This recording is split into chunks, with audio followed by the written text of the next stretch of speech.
Mayong adlaw na pud datong tanan rin napita mga idol. Karon day mga idol naggama day tag binangkal mga idol kay duty man nato mga idol.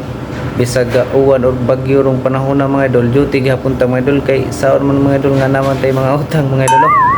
Ug di ring napita mga idol ato nang gisugdan og gama atong binangkal mga idol. Nga niyon day siya paggama mga idol. Nya pagkahuman atong figura mga idol ato day gibutang aglunga mga idol para matawag gid siya og binangkal mga idol. Dara mga idol nga niyon pagsiksik mga idol para pilit jud ang lunga mga idol. Ug di ara mga idol mao na siya porma mga idol. Pagkahuman ato gama na mga idol nag das mantika mga idol di ara mga idol ato nang giandam dayon mga idol. Ug di ara mga idol init na mga idol bukal na matik ato na dayon gilunod atong binangkal mga idol para dali na siya maluto mga idol. Di ring dapita mga idol guhuman ato lunod mga idol maghuwat lang tag pila ka seconds mga idol na ato pud sa karon mga idol para di pud siya mapagod ang ilaw mga idol. Kay kaniya itong iga mga binangkal mga idol duha ni siya ka kilo mga idol daghan-daghan po ni siya maggama mga idol.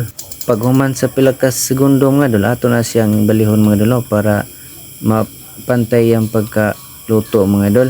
Pag nadaanan mo itong video ko mga idol at isa ka sa mahilig nito mga idol mag-comment ka dyan sa baba mga idol. At kung bago ka pa lang sa ating YouTube channel mga idol mag-subscribe ka na dyan sa baba mga idol. Ug diring dapita mga idol huwag ko kaluya ato na buha mga idol para nanapod tayo isunod ani mga idol para mahumanatan ni atong gitrabaho mga idol.